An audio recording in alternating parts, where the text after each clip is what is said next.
Programa Igreja Militante pela Rede Século XXI, mais uma vez entra na sua casa, como fazemos todos os dias, sob a responsabilidade do Ordinariado Militar do Brasil, 1000 perguntas sobre a fé. A Sagrada Liturgia. Estamos investigando na Palavra de Deus a relação entre liturgia do Antigo Testamento e liturgia do Novo Testamento. Uma pergunta muito sugestiva nós formularemos agora a respeito disso. Os apóstolos, após a efusão do Espírito Santo em Pentecostes, celebravam a liturgia judaica ou apenas a liturgia cristã? Resposta: no começo, eles observavam as leis judaicas e depois foram compreendendo a especificidade da nova lei, portanto, também da nova liturgia, a liturgia cristã. Vamos citar um texto que é muito sugestivo. Atos dos Apóstolos, capítulo 3, versículo 1. Pedro e João iam subindo ao templo para rezar a hora nona. Hora nona significa 3 horas da tarde. A hora em que nosso Senhor Jesus Cristo morreu, conforme os evangelhos. A maneira de contar as horas do dia para os judeus era diferente da nossa maneira de contar as horas. Nós contamos a partir da 0 hora, da meia-noite. Os judeus não. Eles consideravam o começo do dia às 6 horas da manhã.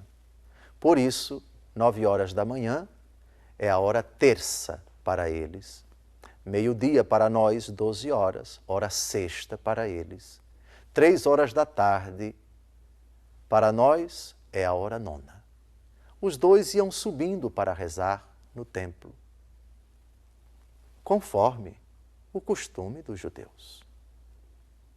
Havia certas horas do dia em que o judeu realizava as suas orações. 3 horas da tarde era uma dessas horas. Mas atenção! Mesmo os apóstolos, observando esse preceito judaico, eles eram cristãos.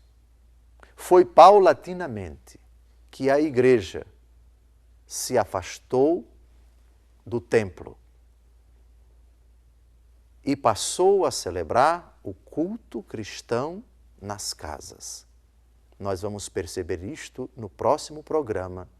Eles eram assíduos, reuniam-se nas casas, celebravam, partiam o pão, oravam, repartiam o que tinham entre si nas casas. Essa separação, esse distanciamento vai acontecendo aos poucos. E ele se consolidará, sobretudo com o apóstolo Paulo, na disputa com os judaizantes, que exigiam para os cristãos que, para se salvar, era necessário observar a lei. São Paulo contesta essa doutrina. Todavia, logo nos primórdios da missão da igreja, os apóstolos têm uma certa relação com o templo. Sobem ao templo para rezar na hora nona. Mas há, como já vimos em programas anteriores, continuidade e descontinuidade entre as duas liturgias. Continuidade porque Jesus é o cumprimento das profecias, Jesus é o coroamento, Jesus é o cumprimento da antiga aliança, a nova aliança, ela que era prefigurada no Antigo Testamento, concretiza-se e assim substitui a antiga aliança. Isso também tem reflexos na liturgia da igreja, da liturgia judaica para a liturgia cristã.